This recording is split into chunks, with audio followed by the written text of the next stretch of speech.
En las radios AM, FM y en la televisión digital de la cadena Democracia estarán unas muestras de un tema muy importante que toda la familia ecuatoriana debe atender y aprender.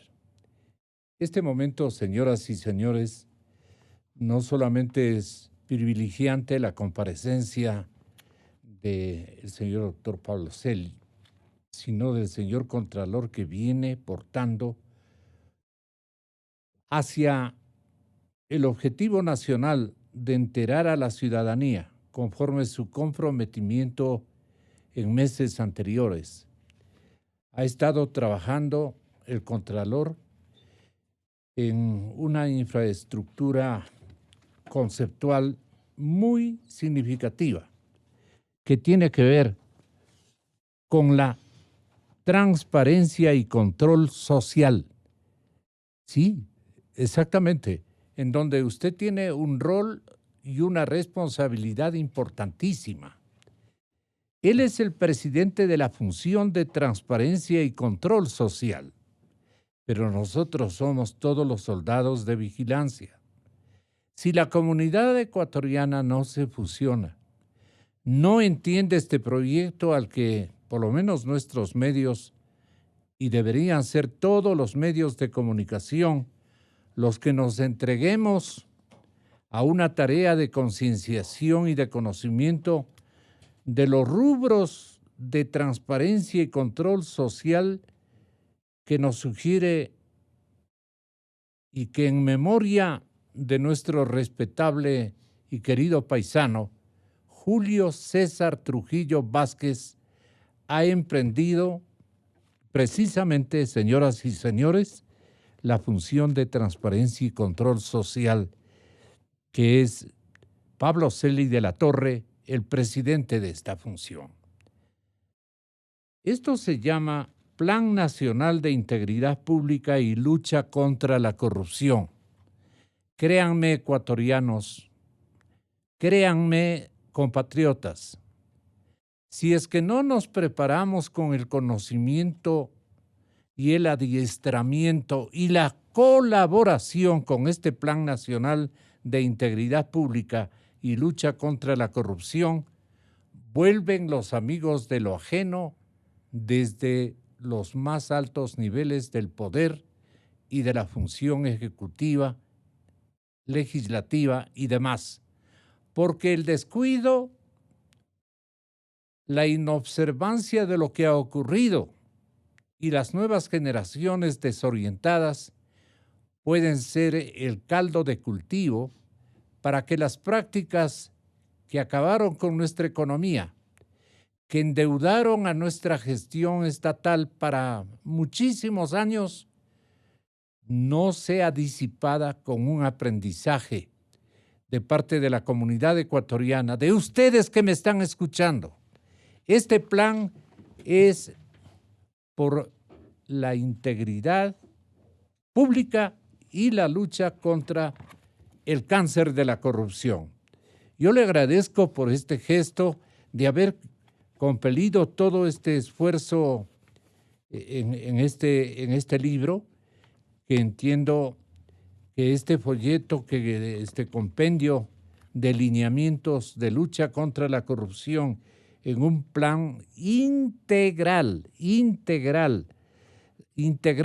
pero tomando en cuenta al público en todas las dimensiones, va a ponerse y va a transferirse al control de toda la gente ecuatoriana, al control social. Esto que no quede simplemente en un enunciado. Así es que usted, como presidente de esta importante función, el Plan Nacional, ¿cómo lo piensa, digamos, no solamente en medios, sino tal vez a través de llamar la atención de la colectividad, doctor Celi, para que no es ni gigante, no es una cosa muy significativa en términos de dimensión, es tan claro, está escrito en un lenguaje asequible y nos da la impresión de que es la mejor contribución de su paso por la función de transparencia y control social, que es a la que ha atinado usted y nos ha ofrecido no la suerte, sino la diligencia de algunos líderes de opinión, de mandatarios, de parlamentarios que se han fusionado en este intento de cristalizar esta gran aspiración. ¿Podría usted transferirnos los principales elementos que direccionan lo que debe hacer la gente frente a la corrupción? Porque de eso se trata. Doctor Pablo Celi, bienvenido, muy buenos días. A la usanza anterior, señor Contralor, usted tiene la palabra. Muchas gracias, Gonzalo. En esta entrevista yo voy a dar inicio a una acción que la función de transparencia se ha propuesto de socializar la decisión de impulsar a nivel nacional un plan integral por el cuidado de los recursos del Estado y por una gestión pública con una ética que precautele la integridad y la lucha contra la corrupción. Este plan cumple en primer lugar con un mandato constitucional. La instancia responsable por el texto constitucional de articular un plan nacional de lucha contra la corrupción es la función de transparencia y control social. Función en la que concurren 8 entidades. Todas las entidades que tienen que ver con distintos espacios de control. La Superintendencia de Bancos, la Superintendencia de Compañías, la Defensoría Pública, la Superintendencia del Control de Poder de Mercado, la Contraloría General del Estado, por supuesto, la Superintendencia de Ordenamiento Territorial, la Superintendencia de Información y Comunicación y la Secretaría Técnica del Comité, al que además está incorporada también el Consejo de Participación Ciudadana. Hay un comité de coordinación que quiero entender. Sí, el comité de coordinación de la función de transparencia está integrado por los representantes de todas estas instituciones. En total son las 8 instituciones. Permítame reprisar el nombre de las instituciones que van a definir el éxito o el fracaso de este plan, y depende también de nosotros, de nuestra preocupación y de nuestra contribución. De lo contrario, no quiero adjetivizar, pero ellos vuelven. El Contralor General del Estado, el Comité de Coordinación y la función de transparencia y control social está integrado por el Contralor, por el Superintendente de Control del Poder de Mercado, por el Presidente del Consejo de Participación Ciudadana, por el Superintendente de Economía Popular y Solidaria. ¿Por qué aquí la doctora Margarita Hernández Naranjo? No porque ella, sino porque esta superintendencia sería bueno que nos mencione en el momento adecuado. Sigo adelante. Otro integrante, el Superintendente de Compañías, Valores y Seguros, el Superintendente de Bancos. ¿Por qué los superintendentes? El Defensor del Pueblo, en este caso Freddy Carrión, el Superintendente de Ordenamiento Territorial, Uso y Gestión de Suelo, el Superintendente de la Información y Comunicación, obviamente, la Secretaría Técnica del Comité de Coordinación de la Función de Transparencia y Control Social, la magíster Verónica Costa Espinosa en este caso. Tiene cuadros muy importantes y equipos técnicos, este Plan Nacional de Integridad Pública y Lucha contra la Corrupción. Plan Nacional de Integridad Pública no solamente alude a la integración, sino también a la integridad de los ciudadanos, que quiero también entender con esa connotación. Contralor, tenga la bondad. Bueno, en primer lugar, creo que es un plan en donde se despliega la función esencial de la transparencia y el control establecido en la Constitución. Está integrado por todas las instituciones que usted acaba de recordar que son las que forman parte de la quinta función del Estado, la función de transparencia y control social.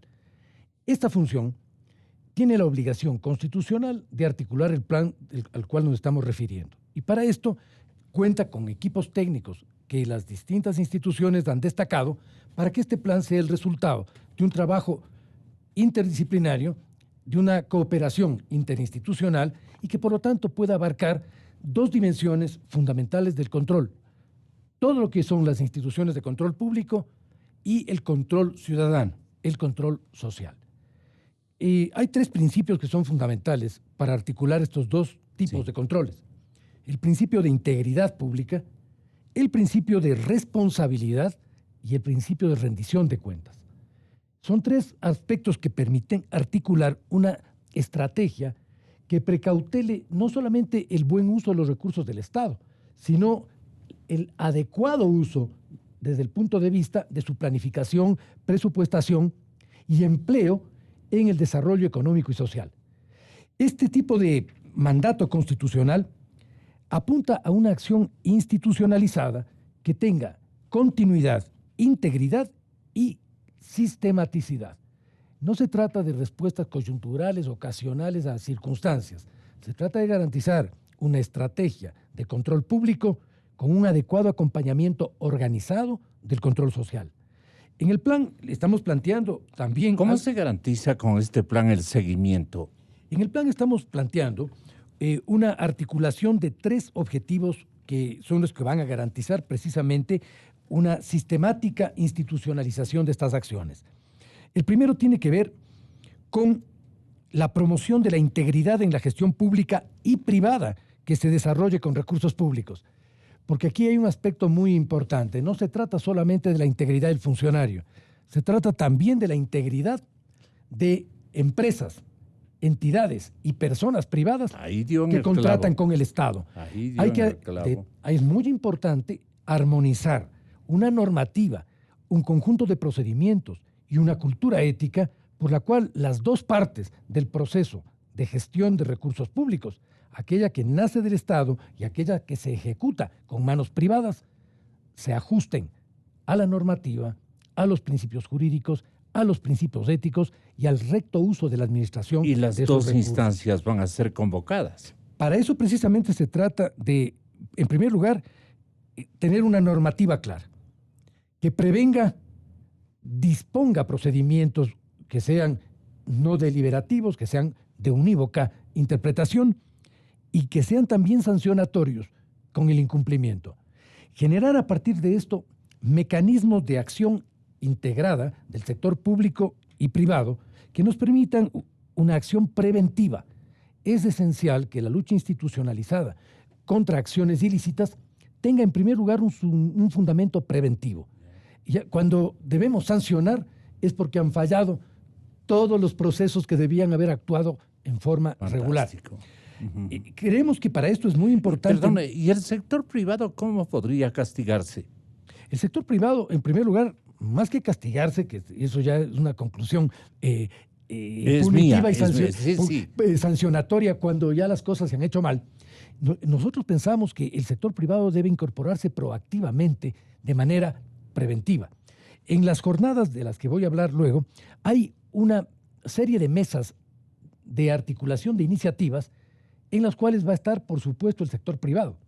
Yo quiero señalarle, para concluir nuestra idea, que el segundo objetivo, además de este, es organizar la acción ciudadana. No sirve mayormente una convocatoria desordenada a la acción ciudadana. Nosotros vemos que se repite muy insistentemente aquello de la participación ciudadana. Pero aquí hay dos grandes límites. La primera es estatizar la participación ciudadana. Lamentablemente ese fue el terrible vicio en el cual se cayó durante 10 años. Poner unos cuantos funcionarios que se dicen representantes de la ciudadanía y que por lo tanto actúan desde el Estado, subrogando la verdadera participación ciudadana. Ese es uno de los vicios que hay que superar.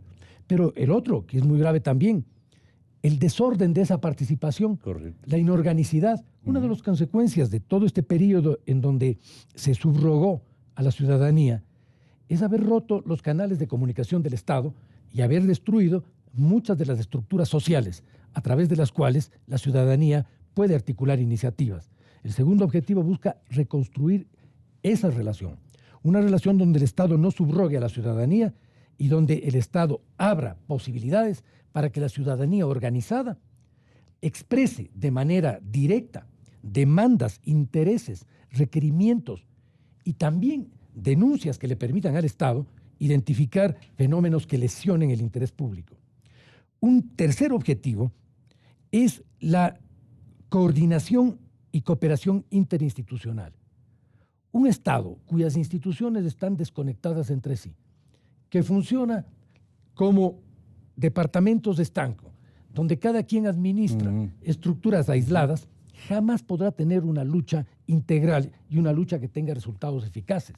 Se trata, por lo tanto, de que el conjunto de las entidades del Estado, las de la función de transparencia y las de las otras funciones, podamos articular iniciativas concurrentes, compartidas, donde desde nuestras respectivas competencias podamos cooperar para una acción nacional donde el Estado en su conjunto genere un principio de integridad como política pública. ¿A partir de qué prácticas podría conseguirse estos objetivos?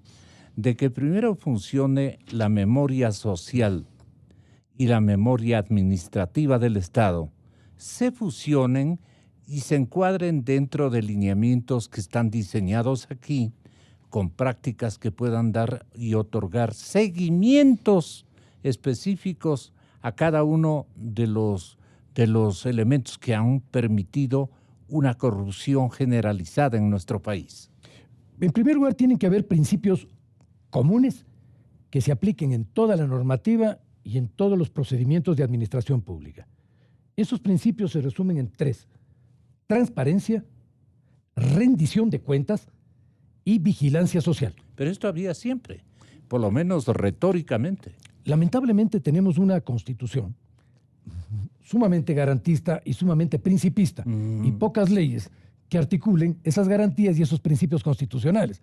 Se trata precisamente... Y perdón, eso nos sirvió como premisa para lo que hicieron estos constitucionalistas de última data que prepararon el ambiente para perdonarse o alcanzar el perdón permanente del pueblo ecuatoriano con la desmemoria, con la falta de seguimiento y simplemente más bien con la incorporación de los cuadros juveniles a la tarea de robar los dineros de los pobres. Yo estoy de acuerdo en que uno de los elementos que coadyuvado al desorden administrativo, al atropello, a la arbitrariedad, al uso discrecional de los recursos públicos, al manejo clientelar del presupuesto del Estado, es esta distancia lamentable entre el texto constitucional y los principios de una democracia participativa con la adecuada articulación de una normativa legal que precise los mecanismos y procedimientos por los cuales el Estado, como dije hace un momento, no puede subrogar a la sociedad y en nombre de la participación ciudadana autolicenciarse para una gestión que en los hechos ha descompuesto el sistema de administración pública. Lo que tenemos que reconstruir son normas jurídicas y también principios de ética pública que nos permitan tener un sistema de administración de recursos del Estado con una adecuada transparentación de sus procedimientos y con mecanismos rigurosos para establecer responsabilidades y seguimiento social. Un plan de esta naturaleza tiene ese objetivo. Este plan, por lo tanto, tiene que tener dos actores básicos. En primer lugar, el Estado en su conjunto, no solo la función de transparencia. Todas las funciones del Estado tienen que articularse a un plan que tenga impacto nacional. Acciones aisladas desordenan la respuesta pública. Yeah. Y la segunda, no se puede dejar fuera al control social. Por esto nosotros hemos decidido iniciar en el mes de julio, los días 2 y 3 de julio, un proceso de socialización y de diálogo con los diferentes sectores institucionales y actores sociales para articular las iniciativas en cada uno de los dos niveles alrededor de este plan. Estamos entregando a partir del día de hoy oficialmente el plan a todas las funciones del Estado y a distintos representantes de los sectores sociales. Vamos a tener reuniones durante el 2 y 3 de julio en 8 mesas de trabajo. Las mesas de trabajo están articuladas por actores con la función. La función quiere dialogar con la función ejecutiva en una mesa, con la función legislativa, con los gobiernos seccionales en otra, con la función judicial, con la función electoral y los actores políticos, con los medios de comunicación, con el sector empresarial, financiero, comercial e industrial y con diversos actores sociales, laborales, que nos permitan que este plan, en primer lugar, sea ampliamente conocido, no solo en el diagnóstico que contiene. Este plan parte de un diagnóstico con indicadores cualitativos y cuantitativos del estado de situación de la integridad pública en el país. Buscamos, en primer lugar, por lo tanto, señalar cuáles son los nudos críticos que tienen que ser enfrentados. Yo le digo uno, el soborno. Por supuesto, ese es uno de los mecanismos que se usan, pero hay otros que son había menos un directos. escenario del correísmo que nos hablaba del buen vivir. Yo quiero, por ejemplo, mencionar algo. Uno de los elementos que más conmueve la conciencia ciudadana es la lamentablemente extendida relación dolosa de grupos privados con actores públicos. Yeah. Estamos enfrentando en este momento una investigación fiscal sumamente lesiva, de actos sumamente lesivos para el principio de administración integral y ética de los recursos públicos. ¿A no puede cuáles con una mano... ¿A cuáles se refiere? No se puede usted? con una mano Sí. conceder contratos del Estado, conceder como si el Estado fuese el propietario de esos recursos y no el administrador de un recurso social, y por otro lado, requerir recursos como consecuencia de esa concesión. Esa actuación del Estado con una mano daditativa y con otra, por la cual a través del Estado, actores políticos o actores personales se benefician de un Estado dadivoso, es un elemento que descompone la ética pública, la administración y atropella todo principio de organización democrática y responsable del uso de recursos públicos. Recordemos aquella expresión muy fuerte que tuvo Octavio Paz cuando escribió aquello de el ogro filantrópico. El Estado no puede ser un ogro filantrópico y quienes actúan dentro de él no pueden actuar con esa lógica. Por eso un plan que integre al sector público y al sector privado es un plan que va a permitir que los actores que de forma directa tienen responsabilidad en este relacionamiento estatal-privado, no solamente que dialoguen, sino que logren compromisos claros que además deberán tener consecuencias en el campo de las reformas legales necesarias. Es evidente que la prevención de estas irregularidades no puede darse sin una reforma normativa. En el país se necesitan un conjunto de reformas legales, que de un lado prevengan y de otro lado sancionen de manera más precisa estos hechos. El haber retirado a la Contraloría, por ejemplo, la obligación de elaborar un informe previo a la contratación pública, el habérselo retirado también a la Procuraduría, debilitó los recaudos legales y los elementos de protección del interés público. Creemos que eso tiene que ser restituido, por ejemplo, dentro de las reformas legales. Es elemental que empresas que han lesionado el interés público por cualquier vía tienen que tener una sanción que prohíba que tengan nuevas contrataciones con el Estado. En el momento actual eso no sucede. Empresas que están sancionadas pueden volver a tener contratos con el Estado y esto no es admisible. Creo que desde este punto de vista, un plan de tipo nacional, un plan donde apuntemos a un principio de integridad compartido, está convocando a la acción responsable, concurrente de todos los actores de la gestión del recurso público. Esa es quizá la mayor virtualidad que tiene la propuesta que estamos desarrollando, este plan, por parte de la función de transparencia. ¿Y por qué es importante la integridad y la transparencia? Porque es generar también una confianza de la ciudadanía en la gestión pública, fomentar una cultura participativa, generar una normativa de responsabilidad pública y privada donde esto no sea discrecional, sino que sea el fundamento mismo de una norma legal sancionatoria. Señor Contralor. Eso es una norma legal sancionatoria y una norma legal de vigilancia preventiva. Todos estos elementos, que son los principios de un buen gobierno, en donde además existe no solo una experiencia nacional, existen ya parámetros internacionales, porque estos son fenómenos que están siendo analizados en el conjunto del planeta, sean implementados de manera adecuada desde el análisis de buenas prácticas. Estamos proponiendo en este plan, y es lo que queremos poner a discusión, un conjunto de matrices, de proyectos, programas que vayan organizando una acción del conjunto del Estado en esa línea. Pero tiene que conocer la opinión pública.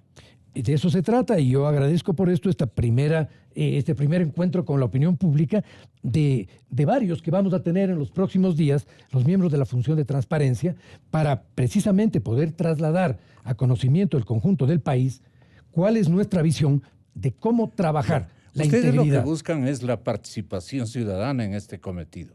Por supuesto, como usted ¿Y ha cómo visto, se garantizan como usted en el ha visto, manual estamos, construido por usted?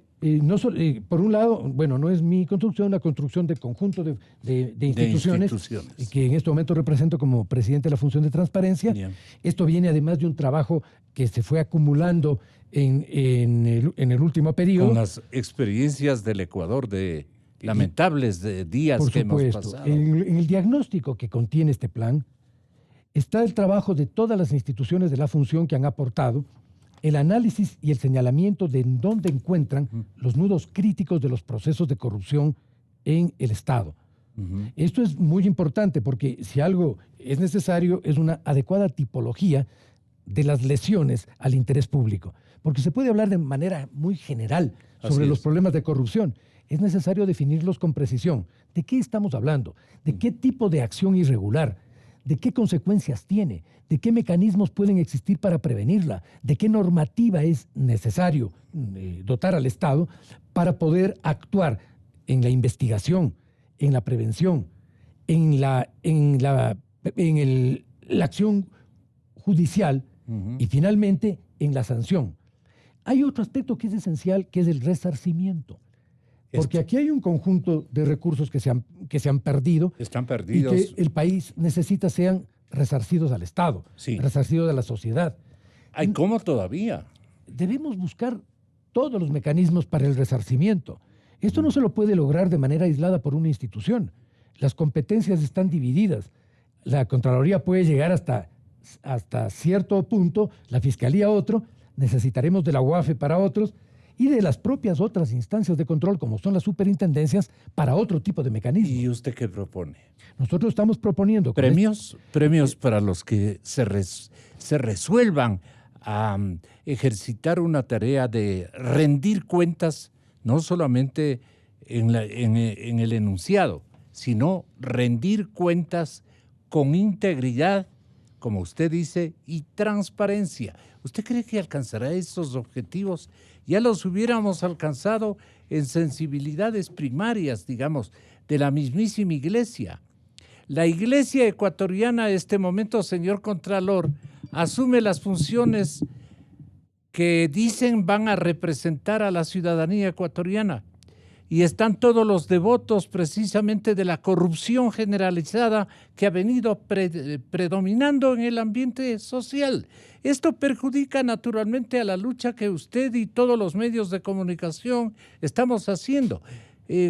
¿Cuál podría ser su réplica a esto que le estoy diciendo yo? ¿Réplica o entusiasta aceptación de que eso es lo que está ocurriendo en este momento en el país? Bueno, yo creo que en el país tenemos algunos fenómenos que debemos enfrentar. El primero es la desinstitucionalización.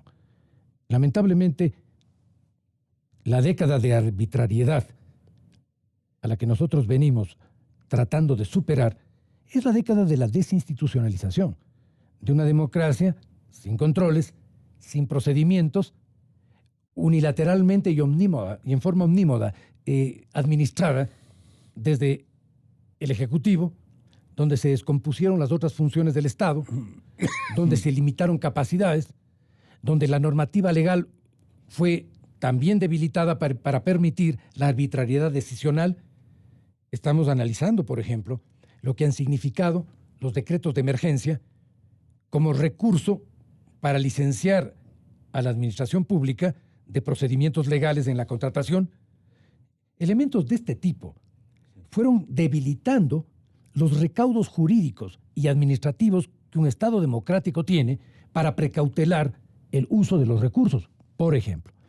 Pero a esto ha ido de la mano de un segundo aspecto grave de este periodo nefasto, que es la destrucción del tejido social, correcto, la descomposición de las organizaciones políticas, correcto, de las organizaciones sociales, del haber perseguido los liderazgos que no son simpáticos, que no son adherentes, que no son obsecuentes. Esto es muy grave porque debilitó al organismo social. Por esto es que planteamos una acción conjunta que, al tiempo que rehace y reinstitucionaliza el Estado, estimula también un proceso de reestructuración, reorganización y activación de los actores sociales y políticos en el país. Pero todo esto tiene que ir de la mano de un aspecto que no es menor, que es la recuperación de una cultura democrática, una cultura ética, una cultura de la transparencia, una cultura del compromiso. Lamentablemente, incluso nociones que han sido tan importantes en la construcción del interés nacional, como es la noción de patria, la noción de nación, la noción de interés nacional, fueron terriblemente degradadas en un discurso oficial que las usó de manera impostora. Pensemos que gran parte de los símbolos que hacen a la nacionalidad ecuatoriana sufrieron 10 años de degradación en un discurso político que no los representaba, pero que había hecho uso de ellos para convocar un imaginario y confundir a la población. De ahí nacieron todos aquellos términos, incluso aquellos usos de canciones patrias para disfrazar políticas de grupo, políticas de sector, políticas de quienes necesitaron legitimarse en signos ajenos para poder actuar desde intereses propios. Eso es lo que estamos combatiendo.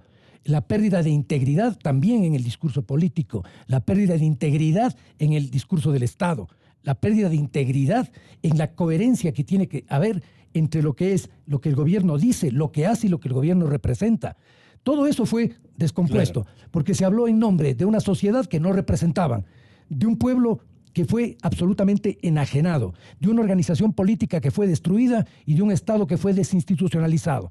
Todo esto se hizo en nombre del país, de una supuesta alianza del país, se hizo en nombre de la patria, se hizo en nombre del interés de la nación, con un falso nacionalismo, una falsa representación del interés social e incluso con una pretenciosa edición de un supuesto y falso socialismo. Es decir, toda esta impostura ideológica y política tuvo como consecuencia la degradación del Estado. Y esa degradación del Estado es lo que estamos tratando de superar hoy desde una función más consciente, más responsable y más comprometida, que busque reactivar los recaudos jurídicos y administrativos por un lado, pero también el recaudo más importante, que es la conciencia nacional, la cultura política de este país, que tiene que volver a dirigir el Estado con principios que nazcan del interés nacional. Solamente allí se puede evitar la perseverancia de los chefs del arroz verde de nefasta recordación. Están exculpados prácticamente por la historia hasta este momento. ¿Cree usted que con este documento de oficios que nos corresponde a cada uno tramitarlos y experimentarlos, más que experimentarlos, practicarlos, todos los ciudadanos, en todos los niveles, podríamos coger al chef, al cocinero del arroz verde y meterlo a la cárcel con tantas pruebas y evidencias que este momento no tienen ni pena ni gloria, no gozan de pena ni gloria de las autoridades judiciales puestas o impuestas por él a través de los mecanismos que usted busca con la función de transparencia y control social y con este Plan Nacional de Integridad Pública, si naturalmente los ecuatorianos se unen verdaderamente a la lucha contra la corrupción, podamos alcanzar las sanciones y castigos para que no predomine el delito de usurpar obligaciones y derechos de todos los ecuatorianos más pobres? Este plan no apunta a subrogar las responsabilidades de ninguna de las funciones. La ejecución de la investigación, auditoría e identificación de ilícitos, la función de judicialización y sanción de esos ilícitos, tienen instancias específicas. Yo creo que en la actualidad hay, en la Contraloría General del Estado hay la suficiente vitalidad y decisión para avanzar con los procesos de investigación en auditoría pública y en juzgamiento de cuentas.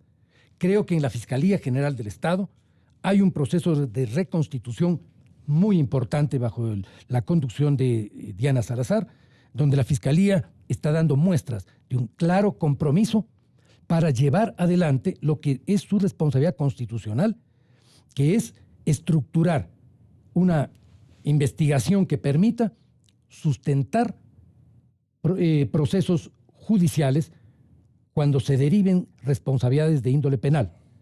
Creo que en esto es importante también la fuerte cooperación que tenemos en la actualidad, la Fiscalía con la Contraloría del Estado, porque permite que tanto el instrumento de control administrativo como el instrumento de estructuración y penalización de delitos actúen en conjunto.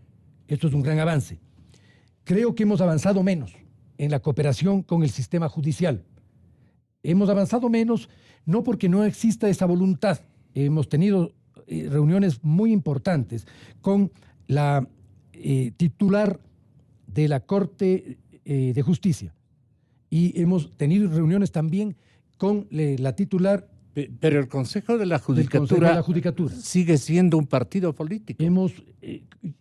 Hablo desde lo que constituyen los compromisos interinstitucionales a los que hemos arribado. Pero siguen allí los de siempre, los que provocaron el daño. Si usted no quita o no quitamos entre todos los ecuatorianos un Congreso totalmente, una Asamblea Nacional totalmente aislada de estos asuntos, neófita, y también comprometida con algunos cuadros de la estructura del Estado.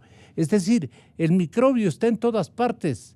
Y entonces, con esto, ¿qué podemos lograr para ser pragmáticos? Y perdone por la forma como yo le estoy interrogando, señor presidente del Consejo de Transparencia. No, y es muy bueno que podamos ubicar con precisión y en forma directa dónde radican los temas que hay que enfrentar. Exactamente. Por esto de forma directa le digo también que sin nosotros intervenir en la dinámica, en las responsabilidades y en las funciones de cada una de las instancias, con este plan y con otras iniciativas de cooperación interinstitucional, lo que buscamos es asegurar mecanismos para que entre las instituciones existan las vías, los caminos y los procedimientos para cooperar de manera práctica y directa en investigación, señalamiento y tipología de delitos contra el Estado, formulación de cargos, seguimiento de procesos judiciales, sanción y resarcimiento. Es lo que hemos discutido, es lo que hemos aprobado como objetivos compartidos. Lo que cada una de estas instancias hace respecto de ya el ejercicio de sus competencias, nosotros respetamos el procedimiento y la conducción que ahí se dé. Respecto de la Asamblea Nacional, yo creo que es muy importante restablecer un diálogo con la Asamblea Nacional respecto de su función de fiscalización.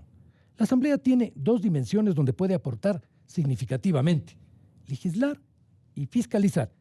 Y en ambos campos, la Asamblea tiene amplio margen para apoyar la integridad pública y la lucha anticorrupción. Por eso estamos planteando una mesa de trabajo con la Asamblea Nacional para discutir los contenidos de este plan.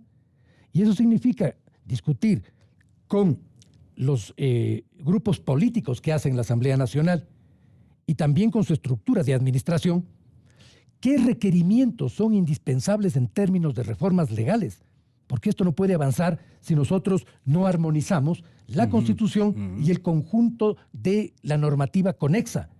Pero también es muy importante que trabajemos de manera articulada, conjunta y cooperativa con la fiscalización legislativa. Lo peor que puede existir es una fiscalización legislativa aislada que, al no estar conectada con los procesos que ya están dados en el control administrativo, por ejemplo, por la Contraloría, o en el control fiscal por la Fiscalía, o en el control judicial por el Poder Judicial, simplemente se repitan procedimientos que no tienen capacidad resolutiva. La Comisión de Fiscalización, para ser eficiente, necesita trabajar con la Contraloría, con la Fiscalía y con el sistema judicial para que sus procesos puedan ir más allá de la fiscalización política. La Asamblea solo puede decidir una fiscalización política para que las investigaciones de fiscalización que haga tengan eficiencia más allá de la Asamblea. Tiene que cooperar con la Fiscalía, tiene que cooperar con la Contraloría y tiene que cooperar con el Poder Judicial.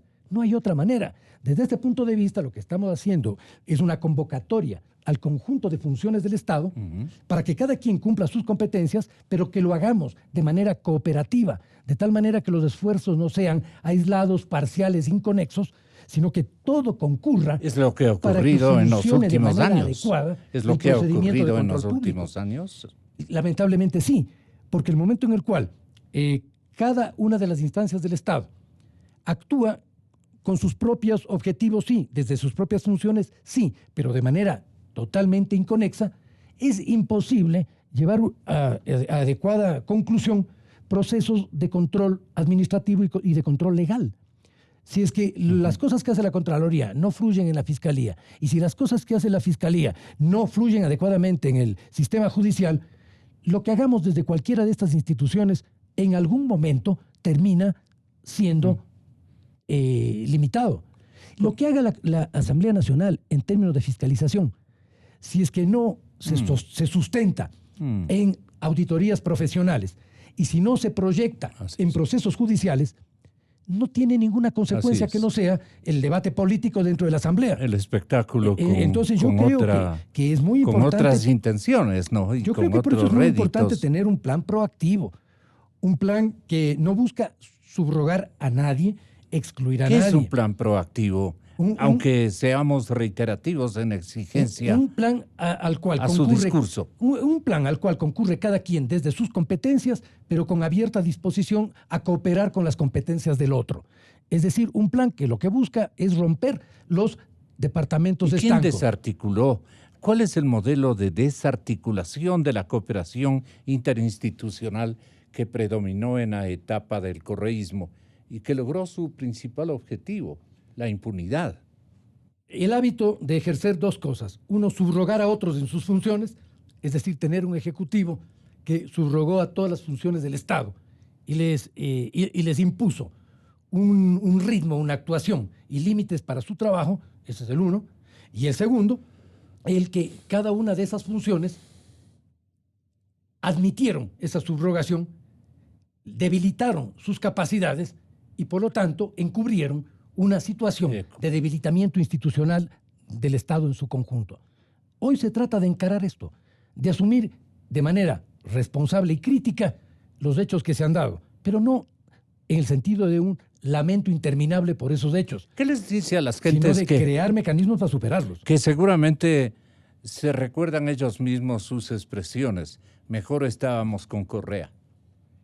¿Qué encierra esa frase? Encierra solamente en algunos las ilusiones que genera la inconsciencia y en otros la intención perversa de la venganza del pasado. Y también los réditos que recibieron. Obviamente, quienes han tenido a través de canales de corrupción. Quienes hayan tenido réditos de ese status quo, de desorden, arbitrariedad y dispendio clientelar, querrán siempre volver a un estado de cosas que les es beneficioso. Pero yo creo que en este momento ya hay un desarrollo suficiente en la conciencia política del país que este tipo de administración del Estado es profundamente lesivo a los intereses de la sociedad.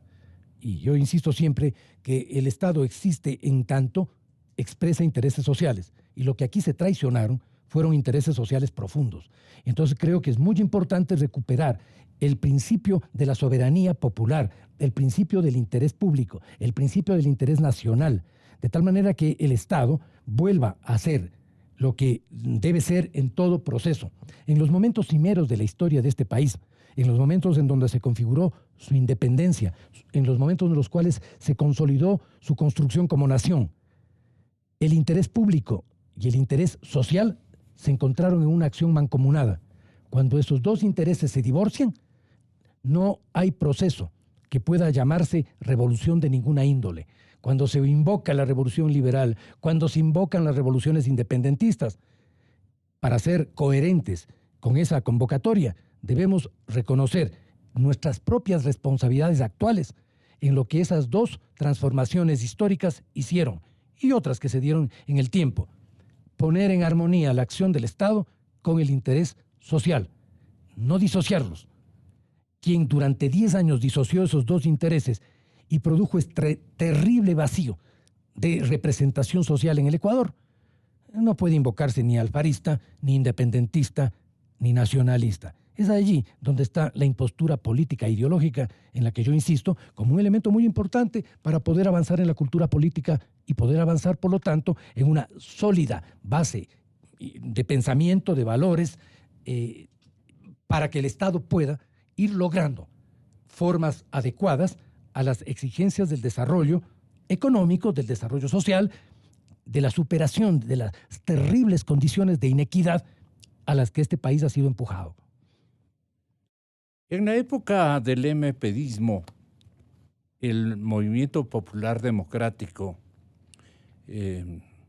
lo estoy recordando porque fue, digamos, un círculo ciudadano, una órbita de repudio al statu quo, que no tuvo el éxito que por sus prácticas también no muy bien coordinadas, pero sus empeños y esfuerzos que yo capitalicé, por ejemplo, en la figura desaparecida de este doctor Hurtado, yo lo recuerdo con simpatía y fue mi amigo. Él enseñó a sus grupos adherentes a gritar: allí están, esos son los que joden la nación. Todos recordamos, allí están, esos son los que joden la nación. Me vino al recuerdo este momento. Y entonces,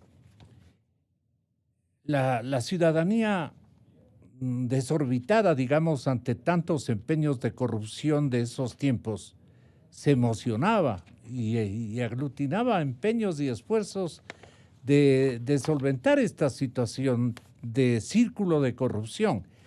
Pero lo que ocurre es que eso desapareció, porque vino un MPD con otras características, digamos, asimismo tumultuoso, con este tipo de réplicas al statu quo y de proclamas a unirnos para combatir la corrupción.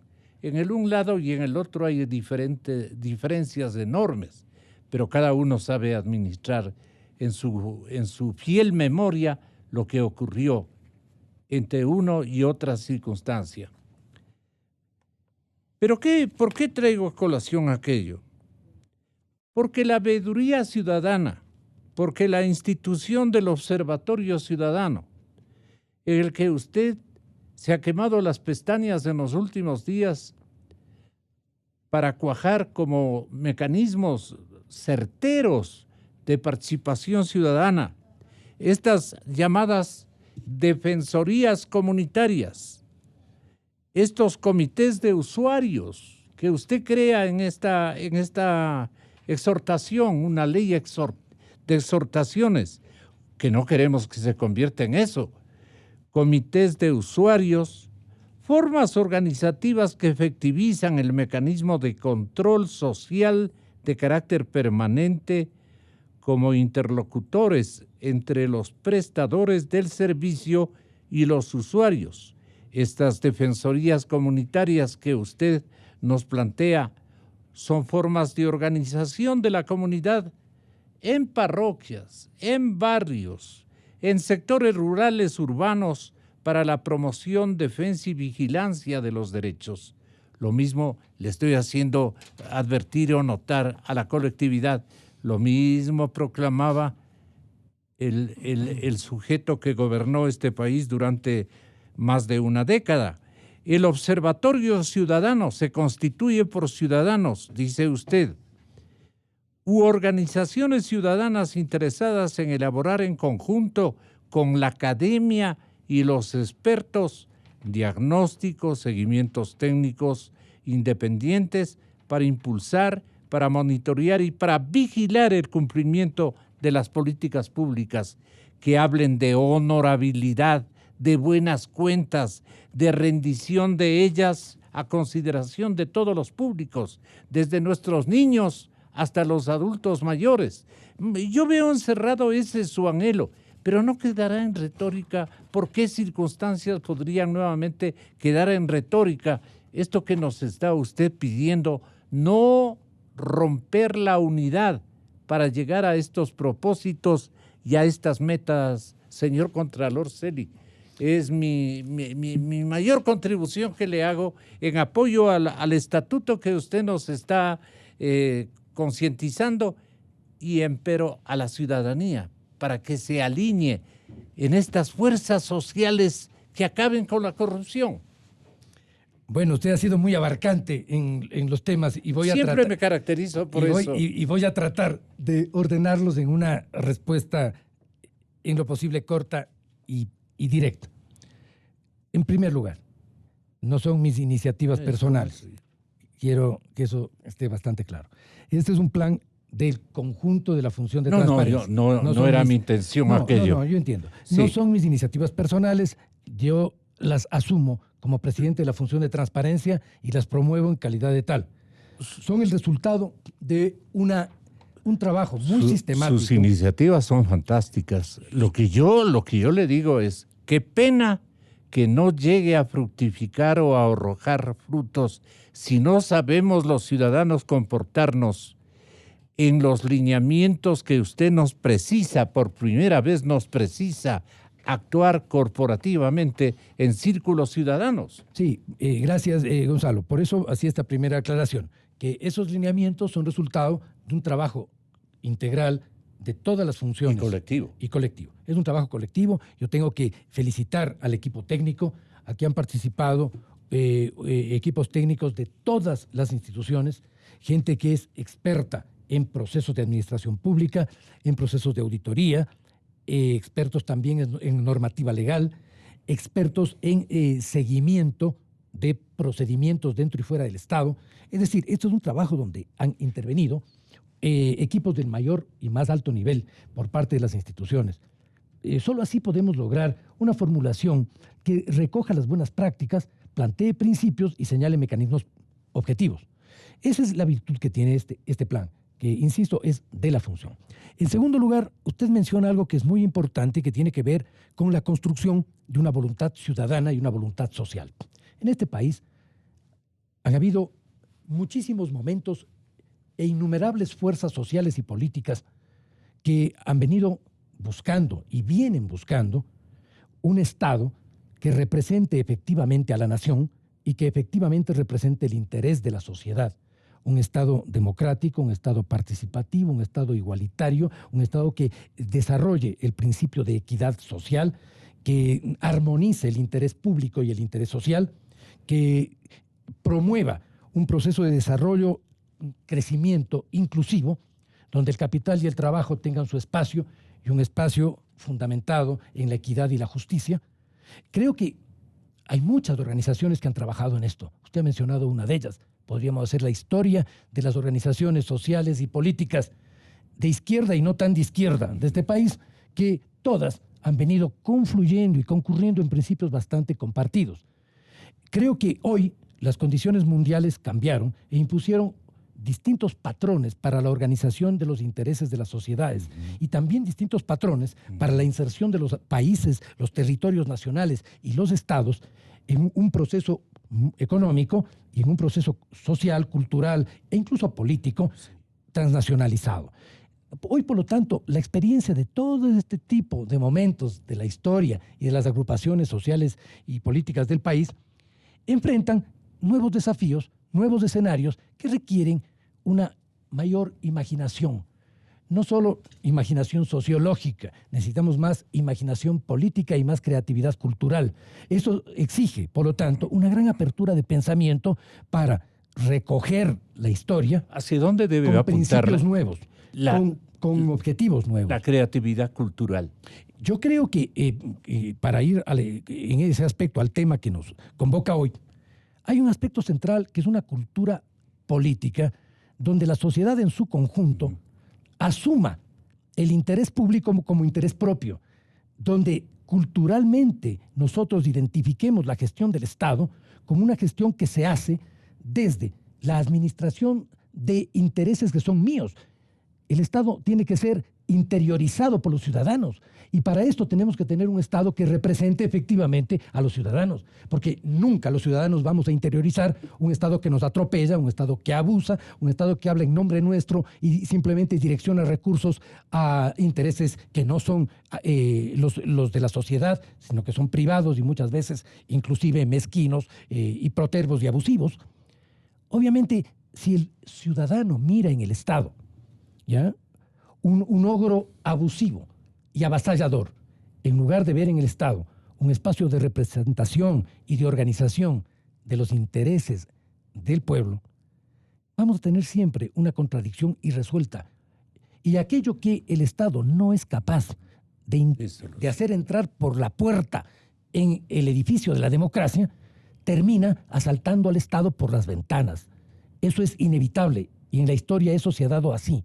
Y si nosotros no queremos que el país caiga en un estado de caotización, de descomposición institucional y de terrible confrontación social, estamos en la obligación de hacer uso de todos los instrumentos institucionales que tenemos para canalizar adecuadamente el interés social y convertirlo en interés público, para devolverle al Estado ciudadanía y para generar una cultura ciudadana de respeto a la institucionalidad, de acompañamiento a la institucionalidad, de control crítico de la institucionalidad. Es decir, el principio de transparencia y rendición de cuentas que todo Estado que se basa en reglas e instituciones tiene que tener. Por lo tanto, yo creo que hemos madurado mucho en la historia política de este país para no ser cultores del caos. Yo creo que en este momento la inducción al caos solo puede ser el recurso de quienes quieren ejercer la venganza de aquel pasado que queremos superar. El país no puede permitir el retorno a la arbitrariedad, al atropello, al abuso, a la descomposición ética y administrativa del Estado. Para lograr que ese retorno sea imposible, es eso lo que tenemos que impedir, es eso lo que tiene que ser irreversible. Necesitamos un Estado más responsable, un Estado absolutamente abierto a las demandas sociales y necesitamos una sociedad organizada. Por eso estamos proponiendo un plan que lo que busca es generar mecanismos de organización de la participación ciudadana. Usted ha recordado algunos de los que estamos proponiendo. Mecanismos que son perfectamente viables. Observatorios ciudadanos organizados. Comités ciudadanos que acompañen la acción de las instituciones públicas. Se trata de organizar la demanda y también organizar la denuncia social, para que esto no sea ni un baratillo de ofertas y requerimientos, ni tampoco un ilimitado espacio para la queja, sino la organización positiva, proactiva, es decir, con consecuencias administrativas, de un elemento que es muy importante en la acción pública, que es la fuerza social con la cual se hacen las cosas. Exactamente. ¿Por qué no apelamos a la memoria de carácter social? Eso es muy, muy importante. La memoria en esto es esencial. Todo ejercicio de reforma política y de rectificación es un ejercicio de memoria, siempre. Sí. Nosotros no podemos jamás pretender que antes de mí es el diluvio y después de mí el juicio universal. Esa división de la historia que caracteriza los mesianismos no puede ser la que nos conduzca en este momento. Necesitamos tener una memoria histórica donde acumulemos una conciencia de las malas y de las buenas prácticas y nos apoyemos en estas segundas, en las buenas prácticas, para poder superar las distorsiones que críticamente en este momento señalamos. Yo creo que estamos en un momento más avanzado.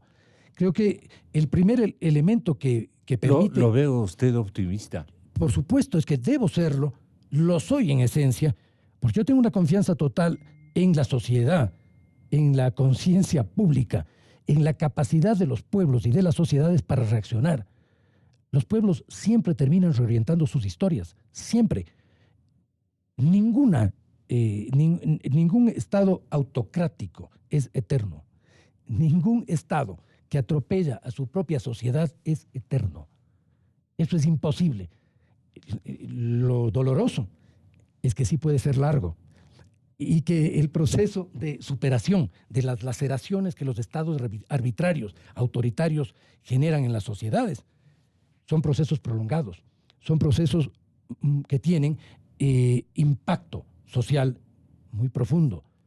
La recuperación de la libertad en las sociedades y la proyección de esa libertad en emancipaciones futuras son quizá de las tareas más difíciles de lograr y más largas en el tiempo. Ahí se requiere una tremenda paciencia histórica, pero también una gran tenacidad cotidiana, porque los grandes hechos se construyen en el quehacer cotidiano, en el pequeño hecho de todos los días. Y yo creo que en el Ecuador estamos acumulando una serie de pequeños hechos que están permitiendo superar un gran vacío. Yo tengo confianza en el porvenir. Yo creo que las fuerzas positivas son más. Creo que incluso en este país hay una apariencia de reconstitución de las fuerzas negativas que crean una imagen sombría de las cosas. Creo que tenemos que tener confianza y decisión. Y quienes tenemos en este momento responsabilidades de decisión en algún nivel de la función pública, creo que debemos ejercerla, pero de cara a esa responsabilidad, de cara a esa tarea emancipatoria, para que este país recupere la libertad de pensamiento, la libertad de acción, la libertad de organización, la libertad de decisión, es decir, todas las libertades que hacen la integridad política, ética, moral y jurídica que se necesita para que las personas puedan coexistir en condiciones de paz y desarrollo. Eso es lo que necesitamos hacer. Muchísimas gracias, señor Contralor, por este empeño y por este regalo que nos ha ofrecido en esta mañana. Créame que me quedo altamente y positivamente impresionado. Ojalá. Bueno, hasta mañana. Muchas gracias. Muchas gracias a usted por su contribución. Las mejores voces de la verdad. No podemos renunciar a la política expansiva.